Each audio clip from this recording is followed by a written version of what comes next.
ಇವತ್ತು ನಾವು ಈ ವಿಡಿಯೋದಲ್ಲಿ ತುಂಬ ಸುಲಭವಾಗಿ ಬೆಲ್ಲ ಹಾಕಿ ಸಾಬುದಾನ ಪಾಯಸ ಯಾವ ರೀತಿ ಮಾಡೋದಂತ ನೋಡೋಣ ಬನ್ನಿ. ತುಂಬ ಸುಲಭವಾಗಿ ಮಾಡ್ಕೋಬೋದು, ತುಂಬಾ ಹೆಲ್ತಿಯಾಗಿರುತ್ತೆ, ಹಾಗೆ ತುಂಬಾ ರುಚಿಯಾಗಿರುತ್ತೆ ಈ ಸಾಬುದಾನ ಪಾಯಸ ರೆಸಿಪಿ. ಈ ಸಾಬುದಾನ ಪಾಯಸ ಮಾಡೋದಕ್ಕೆ ಮೊದಲಿಗೆ ನಾನಿಲ್ಲಿ 1 ಕಪ್ ಆಗುವಷ್ಟು ಸಣ್ಣ ಸಾಬುದಾನ ಬರುತ್ತೆ ನೋಡಿ, ಅದು ತೊಗೊಂಡಿದ್ದೀನಿ. ಇದನ್ನು ಕ್ಲೀನಾಗಿ 1 ರಿಂದ 2 ಸಲ ತೊಳ್ಕೊಂಡು ತಗೋಬೇಕು.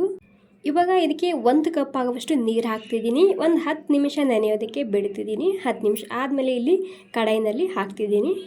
ನಿಮಗೆ ಸಾಬುದಾನ ಪಾಯಸ ಬೆಳಗ್ಗೆ ಮಾಡೋದಿದ್ದರೆ ನೀವೇನು ಮಾಡಿ ರಾತ್ರಿ ನೆನೆಸ್ಕೊಂಡು ತೊಗೊಂಡ್ರು ಭೀ ನಡೆಯುತ್ತೆ, ಅಥವಾ ನಿಮಗೆ ರಾತ್ರಿ ಮಾಡೋದಿದ್ದರೆ ಬೆಳಗ್ಗೆನೇ ನೆನೆಸ್ಕೊಂಡು ಕೂಡ ತೊಗೋಬೋದು.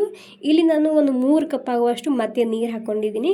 ಅಂದರೆ ಟೋಟಲಾಗಿ 1 ಕಪ್ ಸಾಬುದಾನಕ್ಕೆ ನಾನಿಲ್ಲಿ ಒಂದು 4 ಕಪ್ ಆಗುವಷ್ಟು ನೀರು ಹಾಕ್ಕೊಂಡಿದ್ದೀನಿ. ಇವಾಗ ಈ ಸಾಬುದಾನ ಪೂರ್ತಿಯಾಗಿ ಟ್ರಾನ್ಸ್ಪರೆಂಟ್ ಆಗೋ ತನಕ ಬೇಯಿಸ್ಕೊಂಡು ತಗೋಬೇಕು. ಒಂದು ವೇಳೆ ಇಲ್ಲಿ ಸಾಬುದಾನ ಬೆಂದಿಲ್ಲ, ನೀರು ಬೇಕಂತ ಅನಿಸ್ತಿದ್ರೆ ನೀವಿಲ್ಲಿ ಇನ್ನೂ ಒಂದು ಸ್ವಲ್ಪನೇ ನೀರನ್ನ ಆ್ಯಡ್ ಮಾಡ್ಕೋಬೋದು. ಇದಕ್ಕೆ ನಾನು ಟೋಟಲಾಗಿ ಇಲ್ಲಿ ಒಂದು 4 ಕಪ್ ಆಗುವಷ್ಟು ನೀರು ಹಾಕ್ಕೊಂಡಿನಿ. ಇಷ್ಟರಲ್ಲೇ ಇದು ಸರಿಯಾಗಿ ಬೆಂದಿದೆ, ಇದು ಅಂದರೆ ಟ್ರಾನ್ಸ್ಪರೆಂಟ್ ಆಗಿದೆ. ಇವಾಗ ನೀವು ನೋಡ್ತಿರ್ಬೋದು. ಸಾಬುದಾನ ಪೂರ್ತಿಯಾಗಿ ಟ್ರಾನ್ಸ್ಪರೆಂಟ್ ಆದಮೇಲೆ ಇದಕ್ಕೆ ಬೆಲ್ಲ ಹಾಕ್ತಿದ್ದೀನಿ. ನಾನಿಲ್ಲಿ 1.5 ಕಪ್ ಆಗುವಷ್ಟು ಬೆಲ್ಲನ ಹಾಕ್ತಿದ್ದೀನಿ. ಕರೆಕ್ಟಾಗಿರುತ್ತೆ, ಜಾಸ್ತಿ ಸಿಹಿ ಕೂಡ ಇರೋದಿಲ್ಲ, ಕಮ್ಮಿ ಕೂಡ ಅನಿಸೋದಿಲ್ಲ. 1.5 ಕಪ್ ಆಗುವಷ್ಟು ಹಾಕ್ಕೊಳ್ಳಿ. ಅಥವಾ ನಿಮಗೆ ಜಾಸ್ತಿ ಸಿಹಿ ಬೇಕಿದ್ದರೆ ನೀವೇನು ಮಾಡಿ ಇನ್ನೂ ಒಂದು ಅರ್ಧ ಕಪ್ ಬೆಲ್ಲನ ಆ್ಯಡ್ ಮಾಡ್ಕೋಬೋದು. ಅಂದರೆ ಒಂದು 2 ಕಪ್ ಆಗುವಷ್ಟು ಬೆಲ್ಲನ ಹಾಕ್ಕೋಬೋದು.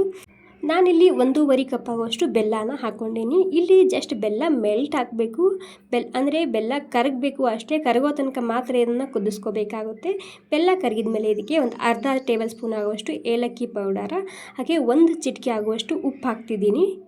ನೀಟಾಗಿ ಮಿಕ್ಸ್ ಮಾಡ್ಕೊಂಡ್ರೆ ಆಯಿತು. ಗ್ಯಾಸ್ ಆಫ್ ಮಾಡ್ಕೋಬೋದು. ಇವಾಗ ಈ ರೀತಿ ಕೊನೆಗೆ ಏಲಕ್ಕಿ ಪೌಡರ್ ಹಾಕೋದ್ರಿಂದ ಸ್ವಾದ ತುಂಬಾ ಸರಿಯಾಗಿರುತ್ತೆ ಇದರದ್ದು. ಓಕೆ ನೋಡಿ, ಮಿಕ್ಸ್ ಮಾಡ್ಕೊಂಡಿದ್ದೀನಿ. ಇವಾಗ ನೀಟಾಗಿ ಮಿಕ್ಸ್ ಮಾಡ್ಕೊಂಡಾದ್ಮೇಲೆ ಗ್ಯಾಸ್ನ ಬಂದ್ ಮಾಡ್ಕೊತಿದ್ದೀನಿ. ಗ್ಯಾಸ್ ಬಂದ್ ಮಾಡ್ಕೊಂಡಾದ್ಮೇಲೆ ಇದು ಪೂರ್ತಿಯಾಗಿ ತಣ್ಣಗಾದ್ಮೇಲೆ ಇದಕ್ಕೆ ಹಾಲನ್ನ ಸೇರಿಸ್ತಿದ್ದೀನಿ. ಒಂದು 10-15 ನಿಮಿಷ ಫ್ಯಾನಿನ ಕೆಳಗಡೆ ಇಟ್ಟಿದ್ದ ತಣ್ಣಗಾಗಿದೆ. ಇವಾಗ ತಣ್ಣಗಾದ್ಮೇಲೆ ಇಲ್ಲಿ ಹಾಲನ್ನ ಹಾಕ್ಕೊತಿದ್ದೀನಿ. ನಾನಿಲ್ಲಿ ಒಂದು ಅರ್ಧ ಲೀಟ್ರ್ ಹಾಲು ಹಾಕ್ಕೊಂಡಿನಿ. ಇಲ್ಲಿ ಸಾಬುದಾನ ಹಾಗೂ ಹಾಲು ಎರಡೂ ತಣ್ಣಗೆ ಇರಬೇಕು, ಯಾಕಂದರೆ ನಾವು ಇದರಲ್ಲಿ ಬೆಲ್ಲ ಹಾಕಿರ್ತೀವಲ್ವ, ಹೀಗಾಗಿ. ಓಕೆ, ಇವಾಗ ಇಲ್ಲಿ ನೋಡ್ಕೊಂಡು ಹಾಲನ್ನ ಹಾಕ್ಕೊಳ್ಳಿ. ಒಂದು 4 ಕಪ್ ಆಗುವಷ್ಟು ಹಾಲು ಹಾಕ್ಕೊಂಡಿನಿ ನಾನಿಲ್ಲಿ. ಇವಾಗ ಇಲ್ಲಿ ಪ್ಯಾನ್ನಲ್ಲಿ ಸ್ವಲ್ಪ ತುಪ್ಪ ಬಿಸಿ ಮಾಡ್ಕೊಂಡಿನಿ. ತುಪ್ಪ ಬಿಸಿ ಆದಮೇಲೆ ಸ್ವಲ್ಪ ಬಾದಾಮ್ ಹಾಗೂ ಕಾಜು ಹಾಕ್ಕೊಂಡಿನಿ. ಇಲ್ಲಿ ಕಿಸ್ಮಿಸ್ ಇಷ್ಟ ಇದ್ದರೆ ಅದು ಕೂಡ ಆ್ಯಡ್ ಮಾಡ್ಕೋಬೋದು. ಓಕೆ, ಇವಾಗ ಈ ಸಾಬುದಾನ ಪಾಯಸಕ್ಕೆ ಹಾಕಿದರೆ ಆಯಿತು. ಲೈಟಾಗಿ ಮಿಕ್ಸ್ ಮಾಡ್ಕೊಂಡು ತೊಗೋಬೇಕು ಅಷ್ಟೇ. ಮತ್ತು ಇಲ್ಲಿ ಸಾಬುದಾನ ತಣ್ಣಗಾದ್ಮೇಲೆ ಸ್ವಲ್ಪ ಗಟ್ಟಿ ಆಗುತ್ತೆ. ಕೆಲವೊಂದು ಸಲ ಗಟ್ಟಿ ಆಗಿದ್ದರೆ ಮತ್ತೆ ಒಂದು ಸ್ವಲ್ಪ ಹಾಲನ್ನ ಹಾಕ್ಕೊಂಡು ಅಡ್ಜಸ್ಟ್ ಮಾಡ್ಕೋಬೋದು. ಇಷ್ಟ ಆಗಿದ್ರೆ ಒಂದು ಲೈಕ್ ಮಾಡಿ.